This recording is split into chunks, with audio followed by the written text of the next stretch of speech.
27 years old, big dog. At what time? 20 When? fucking 7. When? What birth? What the album? Rebirth. There it is. Bam. Oh, that was dog. What the fuck do you think? And what's the name of the album, dog? Kiss. Keep it simple, stupid.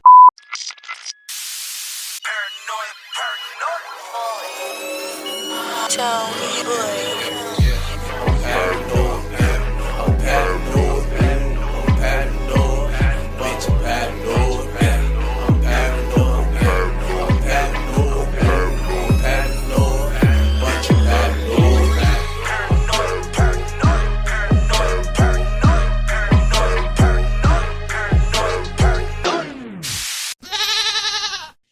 Testicles. 1, 2. Testicles.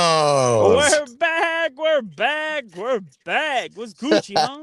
What's up, big dog? Hey, guys, ladies and gentlemen, boys and girls from all over the fucking world, welcome to Paranoid Radio Podcast. This is the best show with the best content for the best fucking listeners. I'm your humble host, Trebles Garcia. And joining me in the ones and twos is the best co-host in the motherfucking planet, Big Tank. Salute.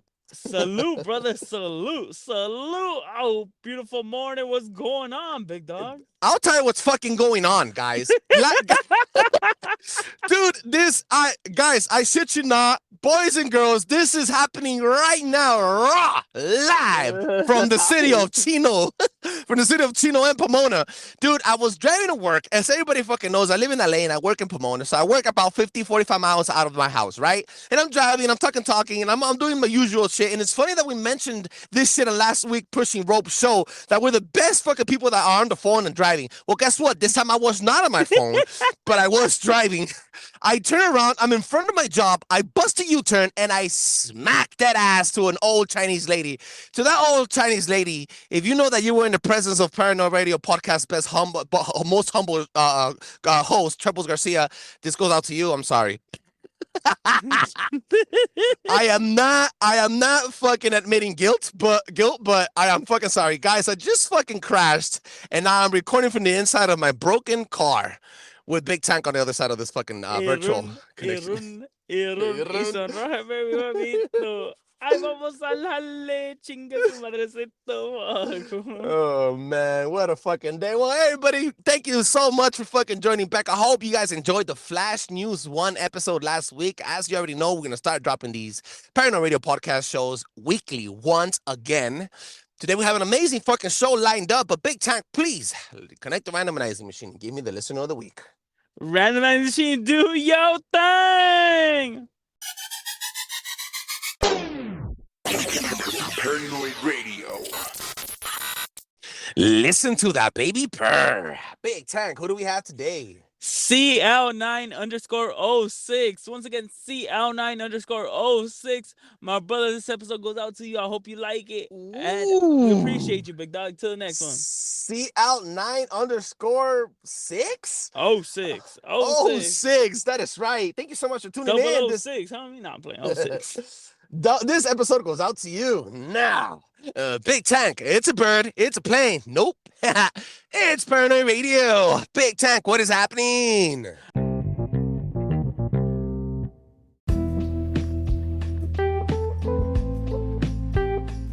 Alright, my people, you guys know the deal. This is the best segment for the best people out there. This is what is happening. I'm gonna give you guys 2 stories, and I want you guys 2 cents plus my 2 cents. Because 2 + 2 = 4, I'm going to pawn that bitch into the bank of knowledge. Ooh, the bank of knowledge. Here we go. People, extra. Have you guys heard the news? And if you guys haven't, I'm bringing it here first. Disney has started to put the works into acquire DC Comics, which looks almost like a for sure thing, people. Get DC the Comics. fuck out. Wait, what the fuck? Marvel and DC in the same fucking roof. Oh Same my fucking god. Big dog. We're gonna be able to see the biggest fucking challenges and the biggest battles ever. Bro, some of the most unanswered questions. Who's faster, Quicksilver or the Flash, big dog? Ooh. Who's better, Batman versus Iron Man? What y'all got on Oh. my people? We got a Green Lantern versus who they got? Who Marvel got like Green Lantern? Another shiny guy from Marvel. Another shiny guy. That's gonna be an amazing fucking combination. And this is what all kids waited for when they were kids. The fucking blowout, the combination of these two universes coming down together. What I'm excited for is to see Darth Vader beat all of their asses. Darth Vader choke out Superman with his fucking power. You know, all we need is for fucking Disney to buy Dragon Ball. Then we're set. And the ultimate collab. That goes into the whole thing. That goes into the whole thing of the anime universe. I mean, the anime universe is pretty powerful. I think we actually had a little preheated debate on who could take out Goku. Yes, we did. And I think Goku beats everybody. Until I brought up the Scarlet Witch. I guess, but we gotta see what DC has in store. I think what DC's doing, they're pushing out all they can, like with Black Adam, squeeze the fuck out of it, and then sell it for a high price. So it's a double gain for them. Because having The Rock as Black Adam on their, as a fucking hero, that alone is gonna bring in billions and billions, right? And they're gonna make so much money. And then Disney, and then they sell it out to Disney. Like Disney, dude, that's a call on for a double load of cash. Yes, I agree with you. But is this something we want to see? Because there was always that barrier, like, oh, well, this person could be this one. No, it couldn't. No, it couldn't. And now you got no excuse. Now there's going to be basically no excuse. And whoever ends up winning is basically whoever writes a better story, right? Top dog. That's right. I don't know how I feel about that. I'm going to be honest with you. I think a lot of kids' dreams are going to be shattered. I think a lot of adult men's dreams are going to be shattered. Let's get that one straight. I think we're for a tipsy. That is definitely a story for the ages, big dog. What you got next? On to the next one. My people, this hits a little bit closer to home, but LA County just released a survey that they had done, and they say on the weekends between 7 and 12 is the most laziest hour.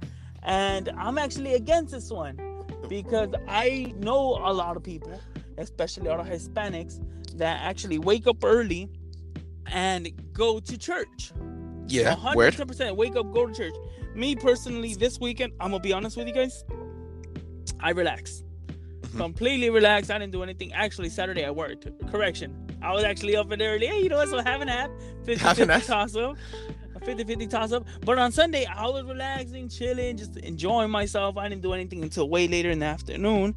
But Trebles, what about you? What do you have to say about all this? I feel that sometimes on Saturday mornings, I wake up early to go do my laundry, and I like watching movies at the laundry and smoke a joint or whatever, or drink a beer. I don't smoke joints anymore, I'm lying. But most likely on a Sunday morning, I'm going to wake up the fuck late. So I think you texted me that this last weekend. You texted me at 7 a.m. or 8 a.m. to play Call of Duty. And then I woke up at 11. I'm like, dude, I already woke up with my poofy ass eyes and my fucking cellist. You were like, yeah, I'm down. I just woke up and I'm like, I'm already the fuck moving already. I was moving and grooving. Absolutely. Damn. Okay. So can I say maybe that was debunked? Or maybe it's a targeted audience that we don't know about and they just released it as a general consensus? I think a lot of mamas out there and babies out there do lounge.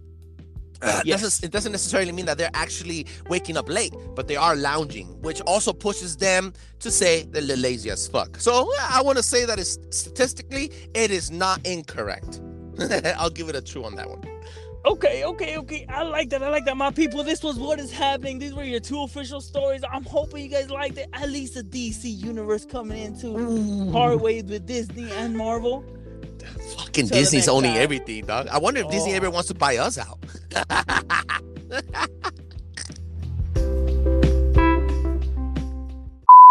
That is right, big time. Thank you for those two amazing stories. As always, rocking the fucking boat.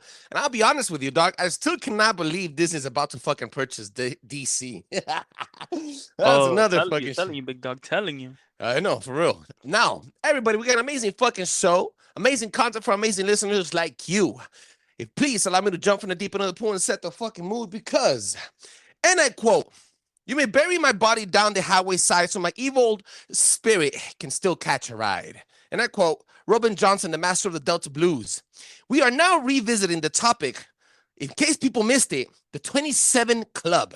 Back in 27 Click, we covered trendsetters, strategic spikers, aka high-risk artists that captivated generations to come by becoming gods in their own domains and musical genres. Illuminati in the entertainment industry puppets such as Juice WRLD, XXX Tentacion, Mac Miller, Revert, amongst others, piqued our interest in the topic of the fast lane and early deals and soul snatching organization called the 27 Club. Welcome to the Iconic 27.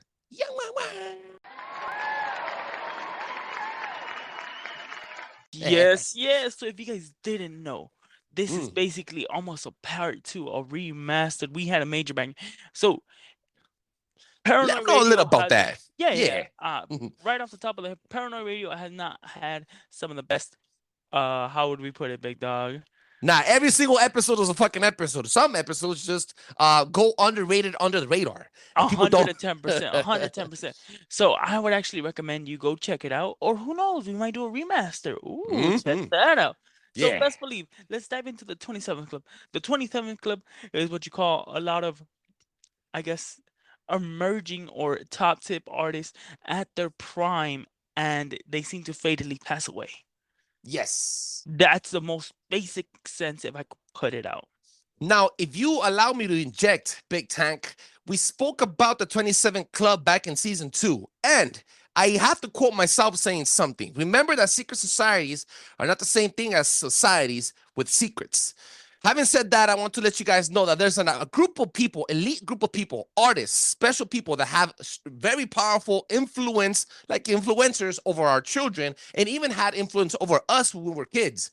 The point is that these guys, bottom line is, these guys got killed, snatched, destroyed, obliterated, suicided, and most of them committed suicide doing drugs at a very early age. Again, these guys... so we're told. So we're told, exactly. And you know what? There's a big theory out there, and I'm going to bring this up. The king of pop, Michael Jackson himself, there's a huge freaking theory. Allegedly, back in 1980s, I believe in 1980s, hashtag look it up, he was 26 years old when he was filming a Pepsi commercial. Guys, this is horrific. He suffered and allegedly endured, second degree and third degree burns all over his head and his bones and his face and his skull, which actually okay. Wasn't it like a straight gunfire? Well, I mean, not a gunfire, like a firework shot to the head. Yeah, it kind of looked like there's somebody's trying to make him die and burn in purpose. So he was 26 years old when that happened. Now, allegedly, there is speculation said, the theory goes that Michael Jackson died and then they cloned him, right? That's another one. But then again, there was another one that they used him to slingshot the plastic surgery trend into action. And I know you guys are probably going to be like, okay, I don't know, you're probably reaching for that, but I'm not. There was a big boom in the 1990s for plastic surgery. Now, these are the top 3 things that heavy.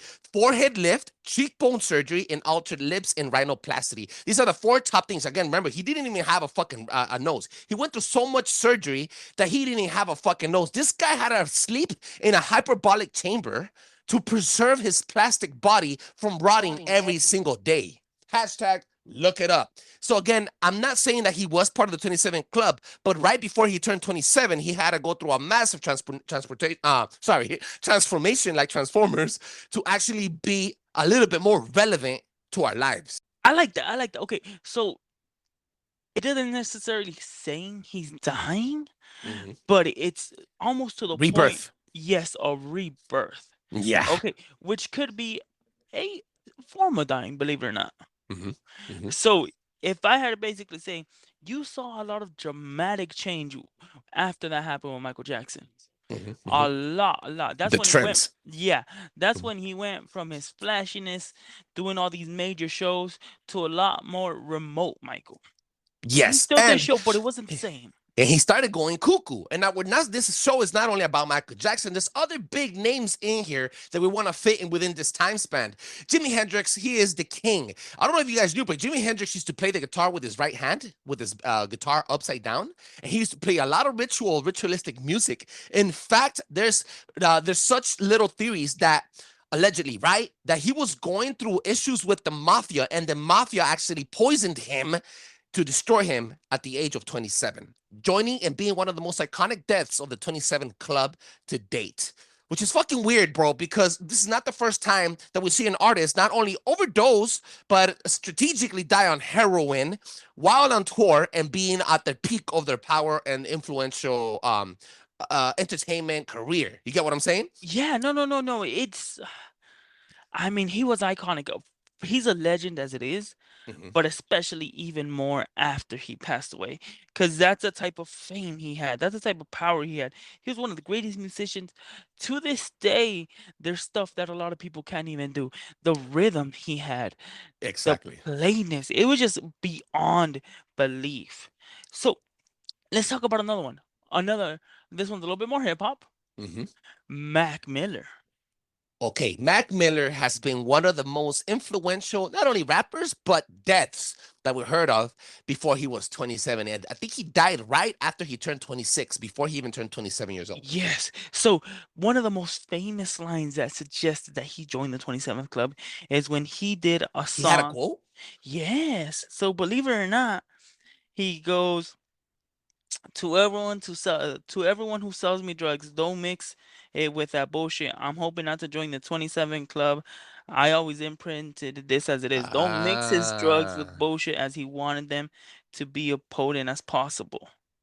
he took a shot at reality, basically, like jokey joke, right? And ended up getting the fucking worst batch of fucking drugs. Yes. Wow. Because they honestly, I've never seen anybody try to track this down, quote Mhm. unquote. So if you guys could just think about it, when does a drug dealer ever get caught? Very rarely. Most of the time, the people They that get go caught are in, the they go ones. in, they Mhm. 110%, they might get caught for selling it, but it's really rare when they actually get caught for saying this was the exact drug dealer that killed this person. Oh yeah, they don't get they get caught for selling drugs or having Yes. it possession, but they don't get caught for the murders that they've caused all around the world. Coincidentally, for this one, they actually quote unquote found a sheep, a scapegoat, or the actual drug dealer, however you want to believe it, and they Wait, actually what? What do you mean? What do crucified. you mean? What do you Yeah, mean? Who, like for Rack Miller? yes, they found his killer. His allegedly the guy that sold him the drugs. Get the fuck out of here. You know I that's swear. what happened with Michael Jackson too. I think they were trying to blame his doctor. His doctor, Yeah. the one that took most of the heat on this. Yeah. Hmm. So it goes to show, and honestly, if you look at Mac Miller's track history, Hmm. yes, was he a drug dealer? I mean, was he a drug fiend? Yes, 110%. Ain't no denying it. Did he have issues? Yes. But everybody says it, even up to the day of his death, that he wasn't that type of person anymore. Hmm. That You know he what? legitimately had changed. You know how he had a quote and he took a shot. There's another person, Amy Winehouse. Amy Winehouse was one of those people that had a massive influential power, and she also mentioned, and I quote, "I have a feeling I'm going to die young." Right after she freaking dropped Rehab, which was one of the biggest bangers she ever dropped. Now, Amy Winehouse, if you guys don't remember Amy Winehouse, this is a girl. She has a beautiful bluish voice.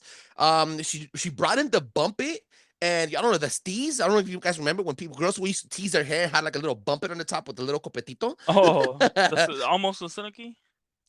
Yeah, well, she's the original of that style, bro. She actually brought it in, and specifically in 2011 when she died, this was when that style blew the fuck up in her memory. Now that's a little culture thing, culture shot that you guys didn't know.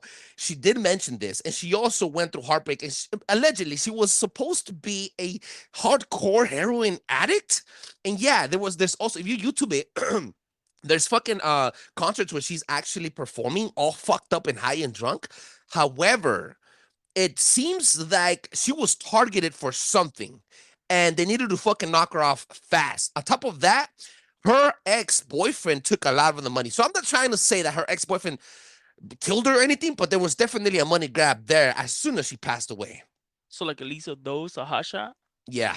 And there's also actors that died like this. I was trying to look in the death of Heath Ledger, the ex-Joker, at what time that he died. Unfortunately, he died at at a bigger age. He didn't die within the 27. But then I went into a fucking deep hole. Check this out, guys. Instead of going up in age of these guys dying, the Illuminati or these fucking high-powered elites started going down. And this is where the fucking big scope comes in, dog. Did you know that Juice World has a fucking song? I guess Juice World. I don't listen to this guy, but I had to listen to this song because I opened up this What you rabbit hole. mean you don't listen to Juice WRLD? I've heard a couple of his songs. I've heard this one song. I've heard of him dying, and that's how I knew about him. But I didn't know he had music like legitimate selling out shows and shit, being some type of influence with kids.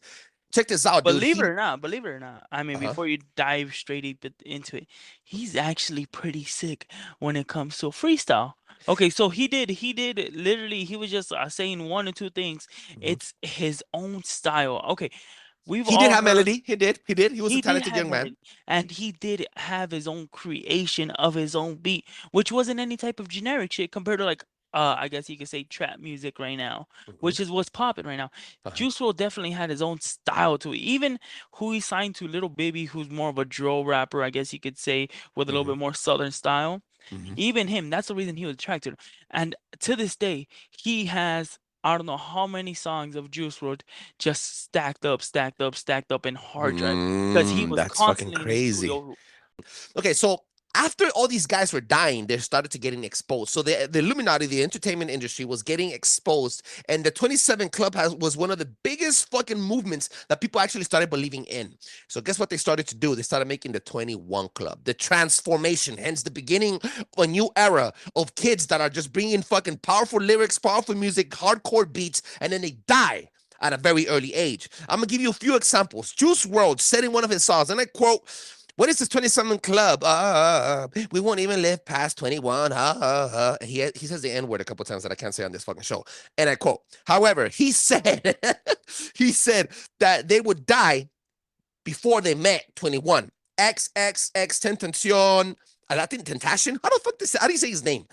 I'm gonna go Tentacion. Okay, well, I'm gonna say that. Tentacion. Tentacion.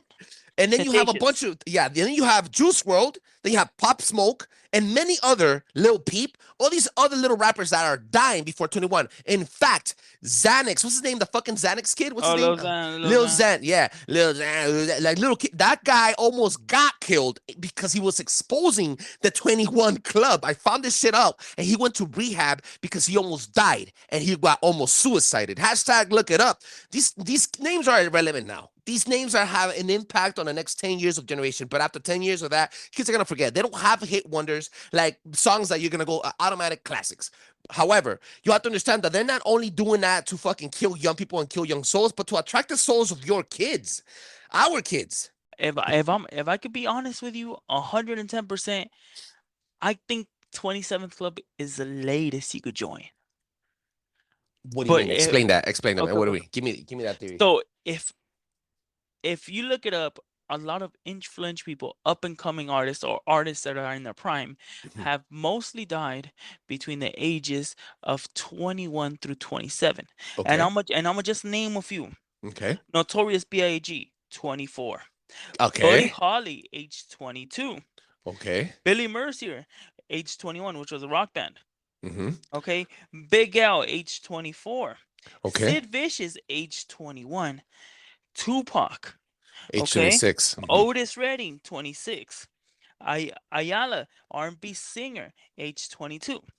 These were all people that were coming up or were at their prime of their time. Let me ask you something. At what age was Snoop Dogg convicted, or they forgave his the murder charges that he had, murder cases that he had on him? At what age? You know, it's something important that we have to look up here because there's numbers here.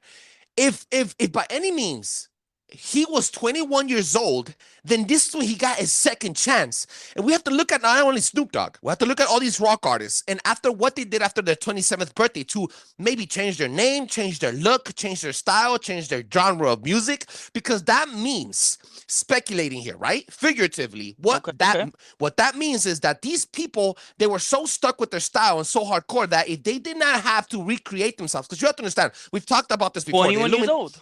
Yeah, if you have to recreate yourself at 21 or at 27, he set this Masonic Freemason numbers, right? Free secret society shit, right? You have to hit these numbers and then recreate yourself to stay relevant, or else you're gonna get suicided, get taken out, snapped, thrown with the fucking fishes, it's cemented, carbonated like fucking Star Wars, destroyed, eliminated, whatever you want to fucking call it, error, whatever. Like if you don't hit these markers, right, they will take you out.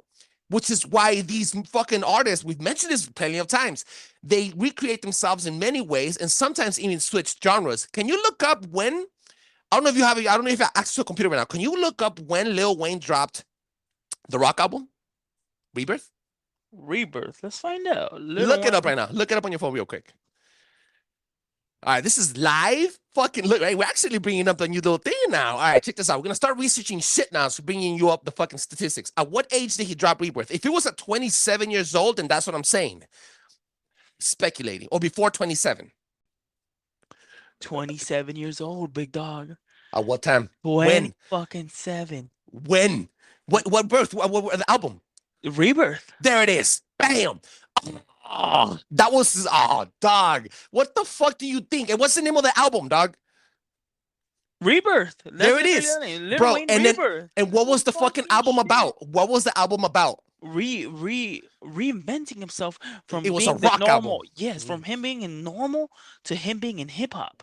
No. From him being a hip hop artist to being a rock star. There we go.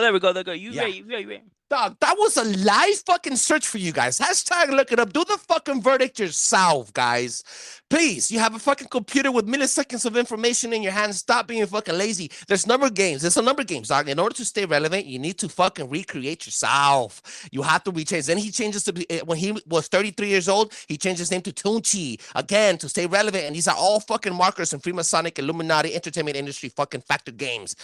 No fucking shit. I did not believe that. Literally, you just fucking blew my mind. Okay. Blew your fucking mind. So, can we say that if you don't stay relevant or follow a certain course, maybe, or maybe prove that you're not worthy, play the game. That's why it's called the game. If you don't play the game, like invested with them, they'll take you out, and then you're suicidal. You think Lil Wayne would have made it this far if he wouldn't have changed his game? Now he fell off the track. Either way, bro, we had a fucking massive episode, and just that little fucking Wayne fact alone shows us that there's other shit that meets the eye. Wait, there's more shit behind that meets the eye. Oh, wait, Transformers. More than meets the eye, fool. There you go. More than meets the eye. God damn, big dog. Hey, this has been a lot of fucking facts that we threw out there. So let's just do a quick recap, okay? So it seems to be that 27th is no longer the age you're expected to die. Now, from what we've gathered, it's either from 21 to 27. So your life could basically be in danger if you're in the mainstream spotlight between those years. And that's even if you meet the marker of 21. Like if you don't meet the marker, I guess you get outed before too if you're like exposing too much. Well, like these other ones that fucking got killed. Okay, let's give somebody more on the mainstream. Drake, he's changed his flow up a lot every couple years to not stay the same. You would have to look at a more deep when he dropped the albums and stuff, and what songs came out as markers during these ages. Maybe not so much the albums. I'm gonna go with his lyrical, because when he came out, he was a straight up rapper going ba ba ba ba ba ba ba, and he slowly transitioned into a basic singer. I wanna kind of guess. I remember that October's Very Own was one of the first albums that he dropped. I want to know what age he dropped it, and then and then what happened? Was it a mixtape? It was a mixtape, yeah. And then I want to know when he officially dropped the owl symbol. And then those are going to be markers, because when he was in Young Money, he didn't have the owl symbol. He was all Young Money. Young Money. It wasn't until he became October Very Own that the owl got incorporated into everything. So I think that one, we have to look up that age when he fucking recreated himself and rebranded himself, and then excelled himself away from the rest of the group, and then he started becoming, what he is now. Yeah, everybody, please, Big Tank, let them know where they can find you. You guys know the deal. Catch me at EKNAT626. Once again, EKNAT626. My people, go check out the first, which we called it Club 27. No, 27 Click. Oh, 27 Click. You're right. Go check that one out. Go get that information and put it all together. Let us know what you guys are feeling or what you guys are not feeling. Are we losing it or are we onto something? We're onto something, dog. Fuck the boo-boo shit. And make sure you check us out at paranoidradio.com. Guys, we're dropping weekly episodes every Friday on Pushing Rope. If you like to talk about your local celebrities and things that are happening around LA with a Latino twist and a spicy nacho, make sure you get your fucking taco suave and Galaxy burrito sauce and drop bombs at Pushing Rope Show. Make sure you check us out at paranoidradio.com. Thank you so much for joining us. Big Tank, thank you. I love you, Brick Dog. Till the next time. Paranoid Radio.